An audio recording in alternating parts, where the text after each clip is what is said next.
Salut à tous et bienvenue sur Ultra Débutant. Aujourd'hui, je te partage mon avis après un mois d'utilisation de la Suunto verticale. Est-ce que ça vaut le coup? On va voir ça ensemble.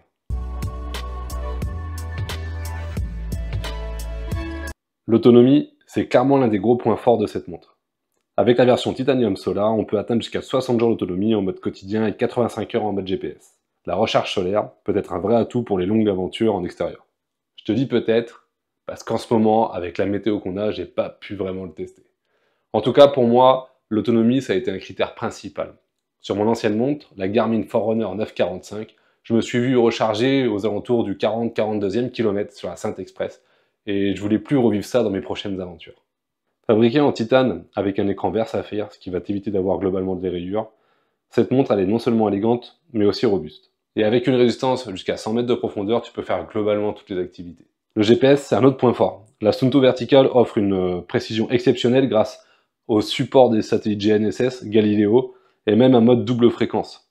Je découvre un autre point comparé à ma Forerunner 945, c'est la vitesse d'acquisition des GPS. Alors certes, on parle d'une autre génération de monde et d'une autre technologie, mais c'est quand même agréable de ne pas devoir attendre que le lock se fasse pendant 2-3 minutes, surtout avec cette météo. L'application mobile Suunto, elle est plutôt pas mal, je trouve. Elle permet de synchroniser, comme avec Connect de chez Garmin, facilement les données et d'analyser du coup ce qu'on a fait par rapport à notre course à pied. Ça nous permet aussi de planifier des itinéraires.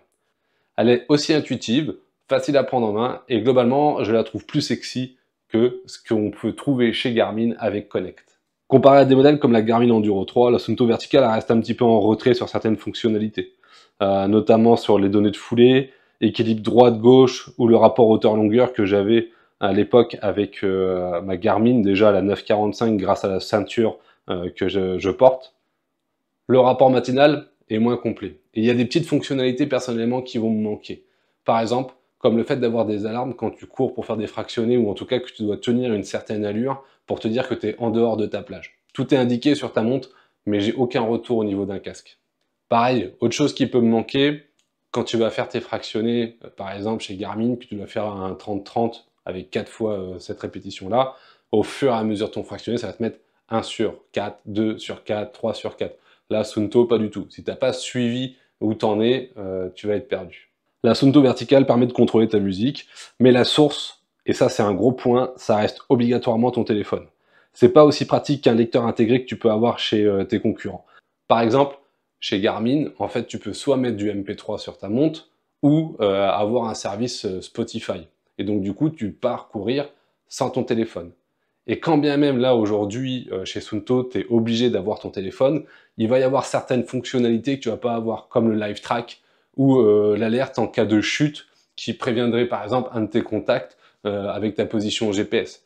Je trouve que c'est dommage d'avoir une utilisation où tu as forcément ton téléphone avec toi si tu veux de la musique, mais t'as pas de live track. Euh, voilà, c'est quelque chose. Après, je me suis dit, bon, le téléphone, avant, je courais sans. Et je me suis dit, wow, un téléphone. Et en fait, en réfléchissant derrière, tu te dis, mais plus ça va, plus tu fais des longueurs, plus tu pars loin, sur des terrains qui peuvent être un petit peu accidentés. Au final, prendre un téléphone, c'est quand même plutôt, on va dire, une solution d'avenir, en tout cas. Mais là où la Suunto verticale, elle se démarque, c'est plutôt son prix. 100 € de moins que l'Enduro 3, et encore, on peut même avoir moins avec les promotions. Elle offre un excellent rapport qualité-prix. Et si vous recherchez une montre robuste, autonome et précise pour vos aventures, c'est plutôt un choix intéressant. Après un mois d'utilisation, globalement, je suis satisfait de cette montre. À aujourd'hui, le GPS, il est top, très précis, rapide à capter. L'ergonomie de la montre, très simple à comprendre, facile à prendre en main. La partie autonomie, franchement, que du bonheur. Comme je te l'ai déjà dit, 2 semaines où je peux faire des activités, je ne recharge pas ma montre et j'ai vraiment aucun problème par rapport à ça. Je vais avoir ce côté application que je trouve plutôt sexy par rapport à Connect. Le feed d'actualité, le relevé, le fait de partager, globalement, il n'y a rien de compliqué. Quelque chose qui est intéressant aussi, c'est que tu vas avoir le Suunto Store, qui est l'équivalent de IQ chez Connect, qui va te permettre d'aller chercher des applications ou des programmes pour mettre directement dans ta montre en fonction des choses que tu cherches. Par exemple, est-ce que tu veux avoir des alertes de nutrition si tu fais des courses? Est-ce que toi, tu es plutôt dans le golf et c'est des applications golf? Bref, en gros, la montre, tu peux vraiment la modder comme tu veux.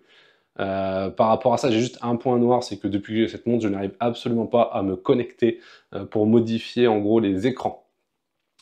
sur le sport que je vais faire. Tout ce qui va être champ de données ou complications, comme on dit ici. C'est une montre qui vraiment est au top. Après, il faut pas se voiler la face. Garmin, c'est quand même un cran au-dessus, au niveau des données qu'on peut avoir, l'ergonomie, des choses qui me manquent, comme je le disais, moi aujourd'hui, ok, pour prendre mon téléphone avec moi. Pourquoi pas un live track? Ou alors c'est que après un mois, j'ai pas trouvé comment que ça marchait. Et c'est possible aussi, hein. Si vous savez des choses où vous dites attention, il n'a pas vu, mettez-le en commentaire, il n'y a aucun problème avec ça, hein. Moi, ce qui m'a manqué, c'est vraiment cette partie-là. Ce qui me manque aussi, ça va être gérer mes réveils au téléphone. Pourquoi je suis obligé de cliquer sur la montre à chaque fois pour aller faire défiler mes minutes et ainsi de suite. Alors que sur Garmin, on a les alarmes, on règle au téléphone avec notre clavier téléphone. Le téléphone, après, moi, une chose qui est vraiment, en tout cas, qui me manque vraiment fortement aujourd'hui, c'est tout ce qui va être au niveau du son, d'avoir mes bips. Bip pour me dire attention, par exemple, Garmin, avant de commencer un fractionné, vous avez 5 bips pour les 5 secondes qui vont vous dire attention, dans 5 secondes, ça va changer d'allure. Là, rien du tout. Vous regardez votre montre, et à un moment, ça va vibrer au poignet, et vous allez avoir une alerte de tour. Mais dans la préparation, si vous avez des intervalles où vous devez tenir 2, 3, 4 minutes, bon, ok, en termes de rythme, on a le temps de s'y coller au rythme. Quand vous faites du 30-30, voilà, ça peut être un peu plus compliqué. Ça, c'est quelque chose qui va me manquer, tout comme le fait de savoir où j'en suis dans mon intervalle. Est-ce que j'en suis à mon premier, deuxième ou troisième répétition sur mon fractionné? Comme tu l'auras compris, moi, je te recommande cette montre. Après, ça va dépendre de ton budget. Et si tu veux pousser plus loin, Garmin reste un excellent choix pour moi. Si tu cherches à avoir plus d'informations, à aller un peu plus loin, je te conseille deux chaînes YouTube. Tu peux avoir nakan.ch qui va très loin dans l'analyse des montres, pardon, et blog Montre Cardio GPS qui, je pense, la référence sur YouTube francophone, en tout cas, de l'analyse de tout ce qui va être cardio et montre. Comme d'habitude, si cette vidéo t'a plu, n'hésite pas à t'abonner, mets un commentaire. Si tu as des questions, je me ferai une joie d'y répondre. Active les notifications pour savoir quand est-ce qu'il y aura une prochaine vidéo. Et je te dis à bientôt.